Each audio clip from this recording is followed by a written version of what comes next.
All right, so the purpose of this, as I was letting you all know, is that like I don't think that AI is going to like bury us the way that we see all these headlines of it's going to take over real estate, it's going to take over mortgage.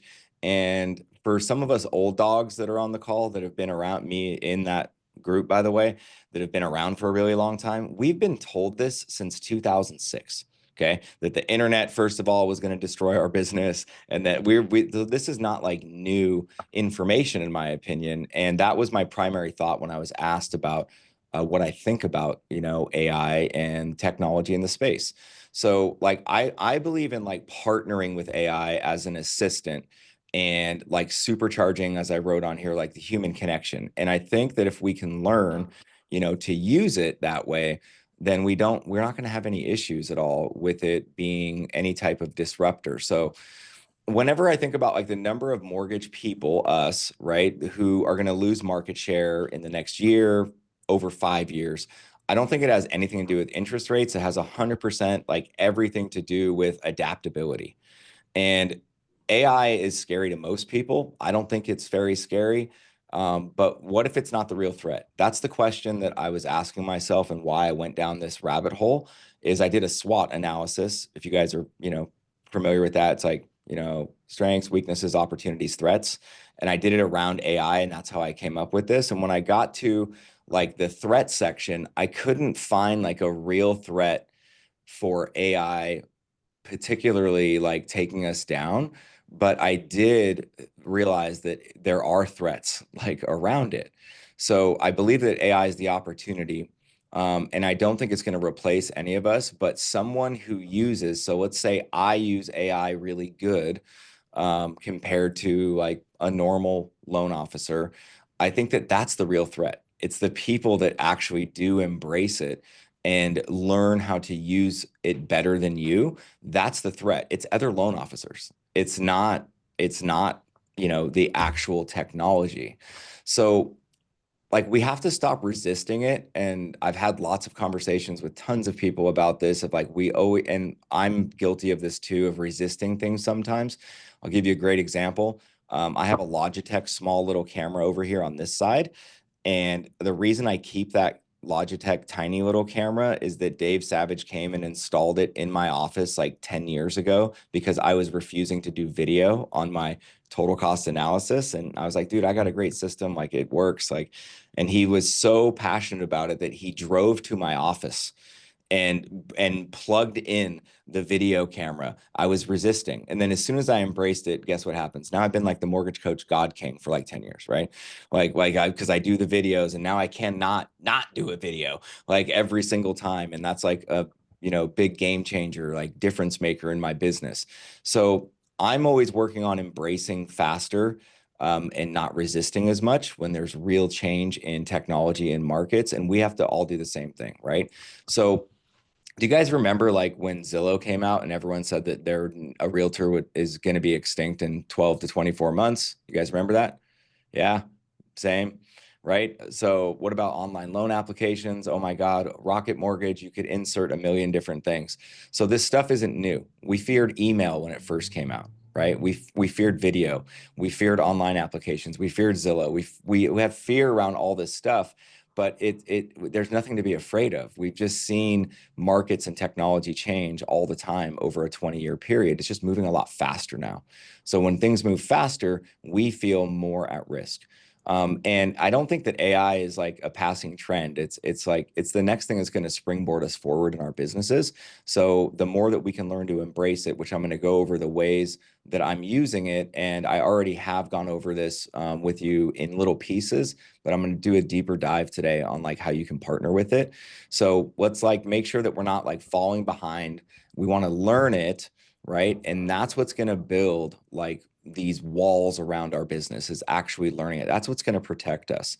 So I thought this quote was really great is that you don't need to be replaced by AI to be disrupted by it.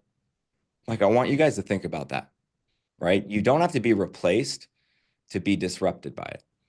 So if we don't learn it, we can be disrupted by it for sure, because there's going to be a bunch of people that learn it. that learn how to use it and learn it quickly. And for any of you that have any type of anxiety right now, talking about like learning something new in technology, I want to remind you all that I am not techie, no matter what you think or what anyone says. I'm not like a master technology person at all. I am good though at trying things and figuring out what are the easy things that I can do and that I can scale and use on a consistent basis. And that's really what we're talking about going over. So what can AI not do, right? What AI can't do. And that's what this slide is about. And if you see, that red is not blood. That is a heart shaped painted on a bunch of hands. Okay. So that's not blood. That is a heart, right? And I thought this visual was really cool because a couple things that AI can't do is that it cannot build trust. Okay. It can't calm nerves in a high stress deal. It can't navigate emotional side of a home purchase. And our humanity, like our empathy, our humanity, that is what our edge is. Like that is literally where we're going to have our competitive advantage and our edge now and in the future. So we have to remember that there was a great saying that I learned this from Dave Savage a long time ago. It was WACD. Okay. And that stood for at the time what Amazon can't do. Okay. And he's been saying that for a long time. This is just like the new version of that, right? What if we look at our businesses, we got to look at like what can Amazon not do? What can Zillow not do? What can AI not do that I can do so that we can find our strengths in it and then partner with it on the things that will make us better. So we want to use like this new technology like to enhance our businesses. It's not to like replace what we're already doing. So here's some key use cases that I am using all the time. Okay. So Chat GPT, for example, or I'm going to give you guys a bunch of names of stuff. Perplexity, Chat GPT. There's Grok. I like Perplexity a lot. I like Chat GPT a lot. But when I'm using them for my emails and all of my templates. So I've been taking all of my old templates or email responses that I do frequently. So people will ask you questions or, you know how it is. You have some emails that you could respond to in 2 seconds. And it's the same response like every time with every client. I've created a whole bunch of templates in my signatures in Outlook through Chat GPT. Okay, so I take like my emails and I put them into Chat GPT, and this is the prompt that I use. As I say, hey, how are you doing this morning? Are you feeling inspired? I know it sounds weird, okay? And like I ask it that first, and it always gives me an incredible response, right? And then I say, awesome, hey, can you help me polish up this email template? And then I just talk into it. I say, I'm going for simple, professional, and warm. And I just do that every time. Can you polish up this email and this template for me? I'm going for simple, professional, and warm, right? And when I do that, guess what it does? It gives me an incredible template that's super clear, professional, warm, and it just formats it all like really, really nicely. So I've saved about 17 templates now that I've made in Chat GPT from email templates. And I highly recommend that all of you do that too. All you have to do is copy and paste it and put it in. Okay. And the prompts are the key. Don't be an asshole to Chat GPT. Like, I know it sounds weird, but we want to partner with Chat GPT. It behaves differently based on how you treat it, right? So think of it as you're treating a new team member that hasn't signed up yet to be full-time and you really want them to be full-time, treat it like that. Okay. Like you're trying to woo them at all times. I give lots of praise to Chat GPT. Like I do, and it works. Don't ask me how it works. It doesn't matter. It works. Okay. So like refining your email follow-ups or whenever you type out an email response, rather than, old school was like us reading it and going before you send it and you look at it and you go, I don't know, does that like sound mean or how is that going to be taken? I just literally copy and paste it and put it right into Chat GPT and say, hey, can you polish this up for me? Boom, done.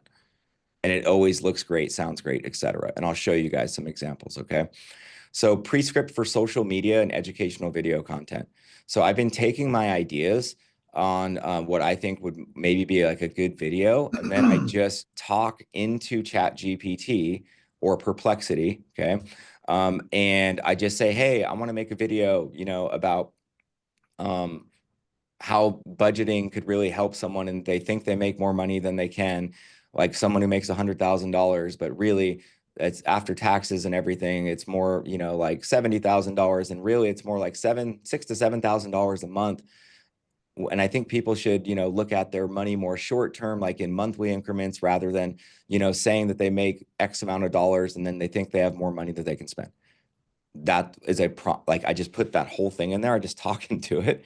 And then I say, can you please help me, right? Format a script that can be 30 to 45 seconds that can touch on these topics. Guess what it does? Boom, script done, right? What now I have a social media script. Now I have a training script that I could use.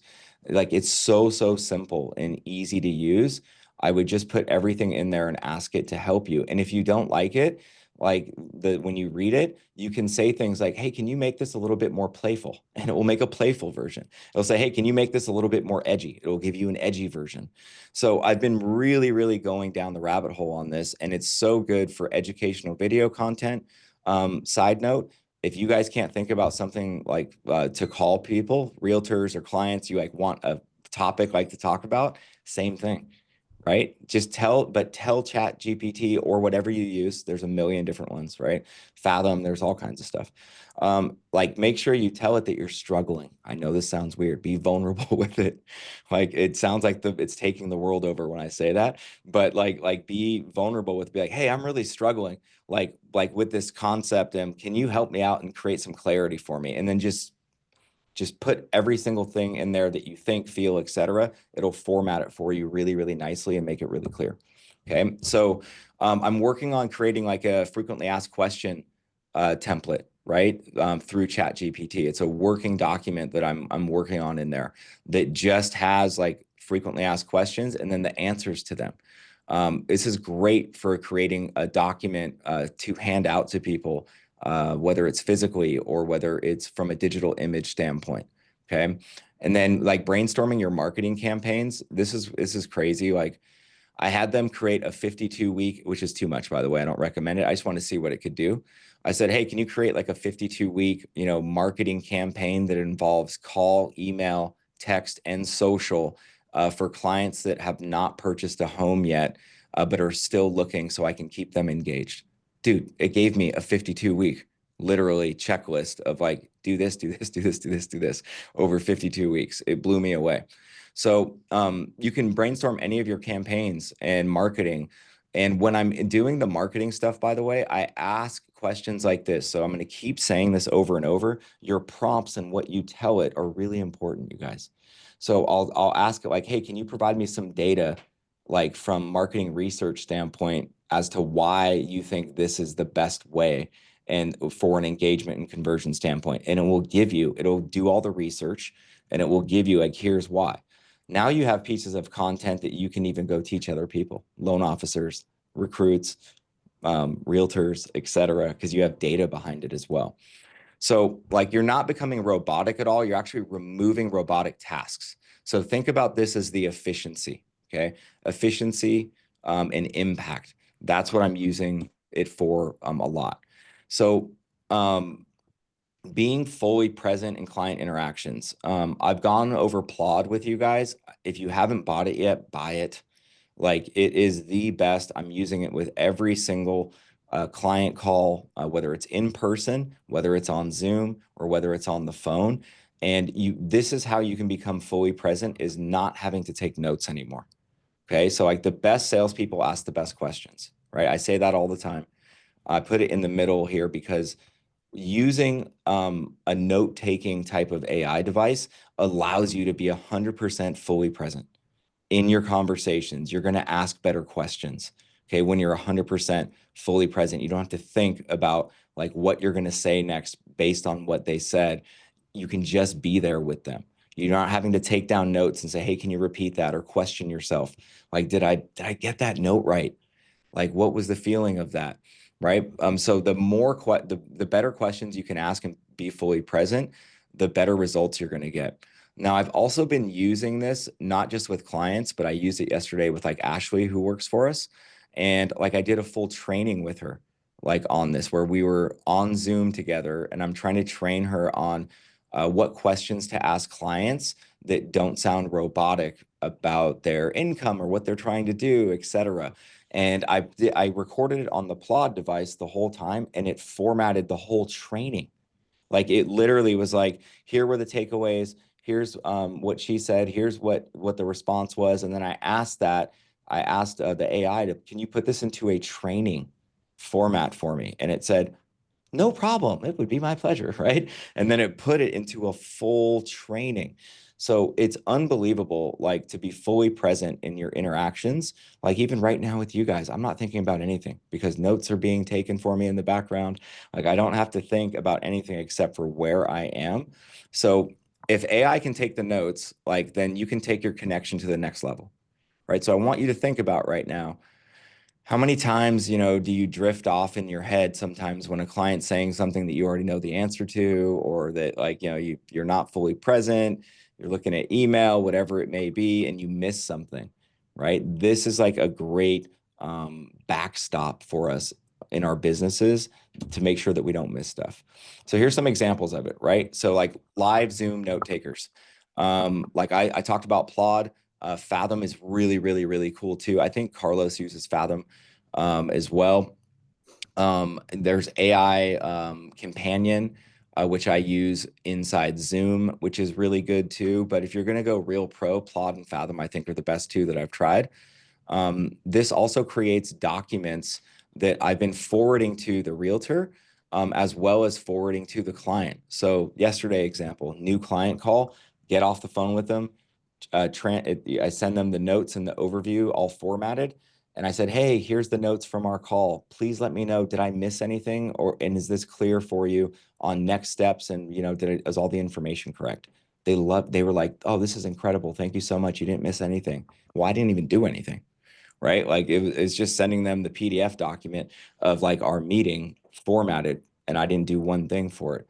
So it creates more trust faster. I'm also sending it to the referral partner.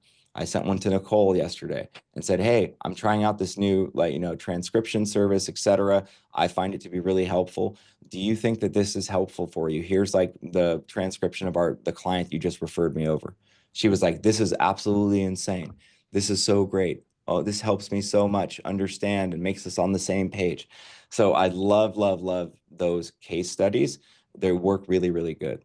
Some other examples, you can do instant follow-up emails. I talked about that, right? With the AI generated summary. So you can copy and paste it as well and just put it into an email if you wanted to. Like reviewing notes before client calls to avoid repetition or missing details. This is probably where in the mortgage space that we can get the most legs out of it from an effective standpoint, not efficient, but effective.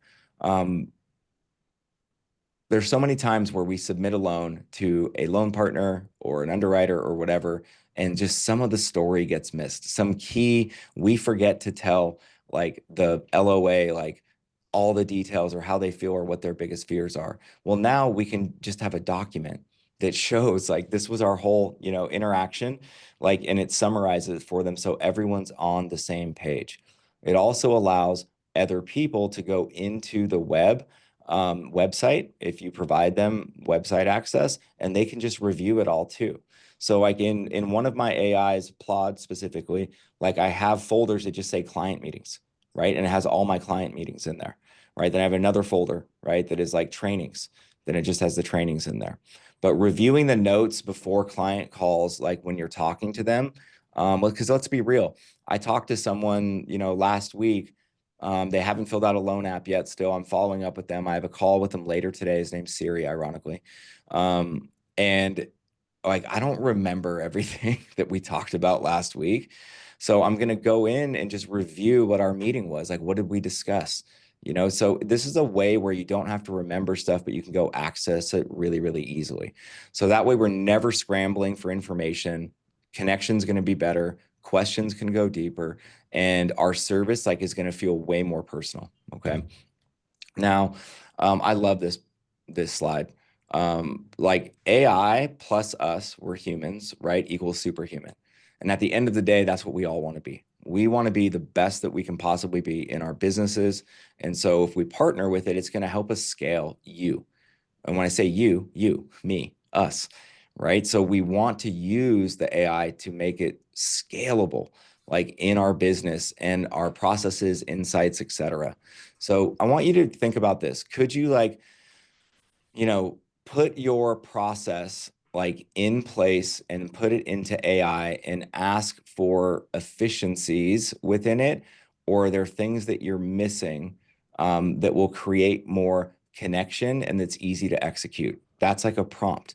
And then it will take your process and it will tell you, like, well, if you do this, this will happen. If you call the client and ask them a question about how their kid was the day after you talk to them, with their and their kid was sick, that's going to create more connection. It will give you all the information that you need in order to follow up.